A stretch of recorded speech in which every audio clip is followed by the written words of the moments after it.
Will Wade got fired over the weekend. Okay.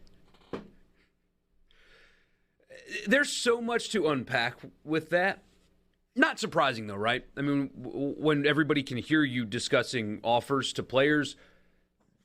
First things first, Will Wade is a scumbag, okay? But it's not just that. It's remarkable stupidity. It's not just that he was doing shady things. And by the way, the defense of, oh, well, paying players is legal now. Not this way. Not the way he did it. That is still against the rules. Still decidedly illegal. Yeah. But the sheer stupidity of after you get caught on the wiretap, $300,000 went to another player. He used his wife's bank account to pay a player. He used, in text message conversation, a player's ex-fiance for hush money and then cut her off. What did you think she was going to do, Will, when you stopped paying her? Maybe run to the NCAA and give her the text messages you sent from your phone and they can verify that that's your phone number. You discussing hush money. The incredible volume of stupidity and everything that came out over the weekend beyond the wiretap is unfathomable. It's unfathomable how stupid this person is. Knowing that the FBI wiretapped you and you continue to conduct yourself in that manner. It's mind-blowing. May I be honest? I almost appreciate the audacity that Will Wade got caught on a wiretap for the entire world to hear, but then he didn't get fired, and so Will Wade knew without a shadow of a doubt that one day he was going to be fired. He knew it. And so what did he have to lose? I mean, other than perhaps blowing some of his own money. Will Wade is one of a handful of coaches that has gone this route. I had a coach tell me one time, I may have even mentioned this before. There aren't a lot that do it, but there's some coaches that will pay players directly out of their own pocket. And when you really think about it, you go, well, maybe there's something to that. Because you're not involving anybody else. There's nobody else you have to worry about keeping quiet about where the money came from. And you can almost look at it as investing in yourself, right? As opposed to investing in the stock market where I'm hoping for an 8% return, I can invest in this 5-star kid who's going to help me win so that I can double my salary when the next contract rolls around. The coach that I spoke to about it, though, and I asked, I was like, so why wouldn't you do this? And he said, how am I going to coach these kids if I'm paying them myself? He used a little more flowery language than that. But the idea was, how can I yell at a kid when he knows the money he's getting is coming from my bank account? So it would be the other way to look at it. But Will Wade just decided to invest in himself. And Borky, this specific allegation in the notice of allegations, a former fiance, so he has a player who was engaged to be married until he wasn't. And so there's already probably an axe to grind there from this young woman, perhaps. Wade agreed to send money to blank, the former fiance of former student athlete blank, to keep quiet about Wade's payments to student athletes. She knew the game. She knew what was going on. The communications between blank and Wade exist as text messages on Will Wade's cell phone. There's one of your stupidity things, right? Yeah, I'm going to give you a different number. You got to have a burner phone for this conversation. June 25th, 2017, this young woman sent a text to Wade. I know you also gave money to some of your new recruits. One day later, January 26, 2017, sent Wade another text message. My trainer I used to work with has talked to a few people in the basketball world that have offered me money to talk. Please contact me by the end of the day, or I will have to take them up on the offer. All right, question. Is that blackmail, or is that just bargaining? She doesn't come out and say, if you don't pay me, I'm going to snitch on you. She's being very open about the business relationship that exists. Yeah. I would like to be in business with you. If you are not willing to be in business with me, then I will be forced to be in business with these other people. It's a gray area. Wade replied to the text message, call me. Next day, July 27th, 2017. I need 5 more to put down a payment on a car. Put it in the same account. 11 days later, July 28th.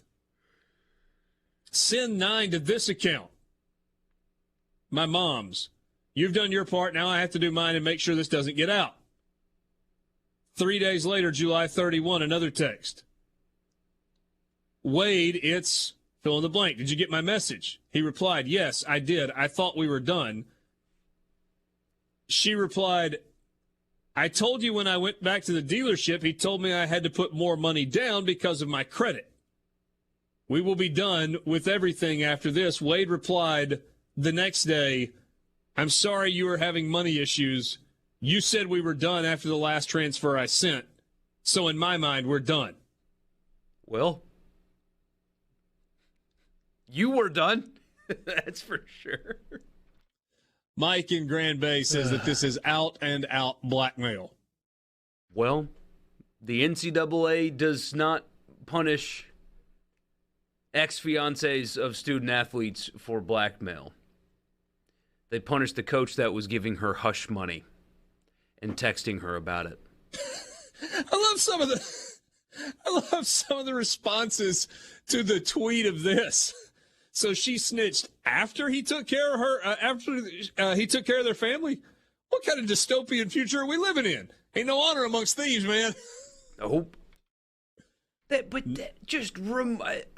Shocking stupidity. And what's most impressive about all of this? But you know why he had to be stupid? Because he was so brazen in the first place.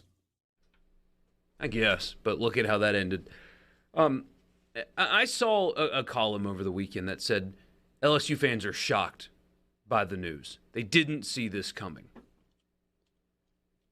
How could you not have seen... Well, that must be the stupidest collective group of people on planet Earth, because everybody else on Earth saw it coming. How could you not have seen this coming?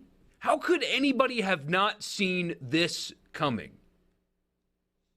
And the thing is, like, I could be wrong here, but based on what I read through this, the NCAA doesn't plan on protecting them.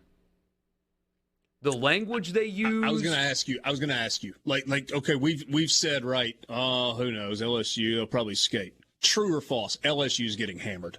I think true.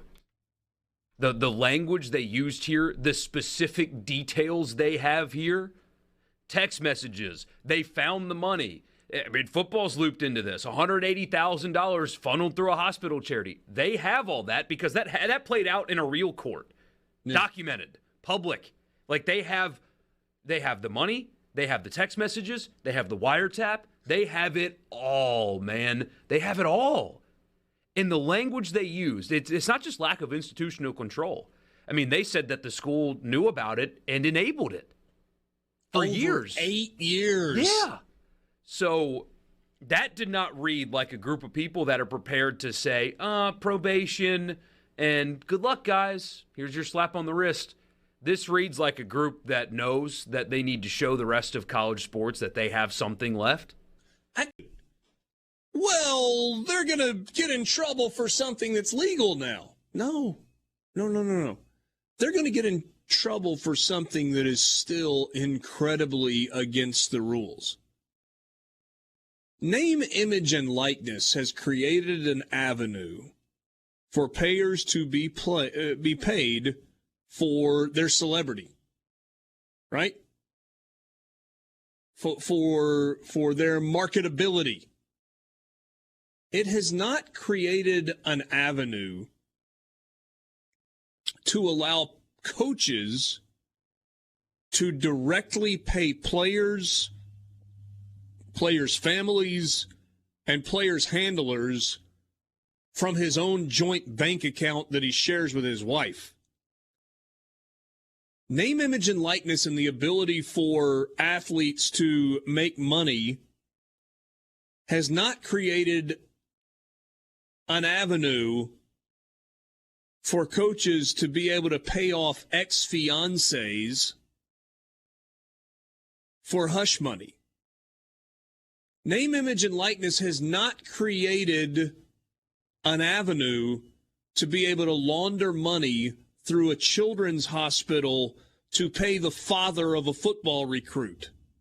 It hasn't done that.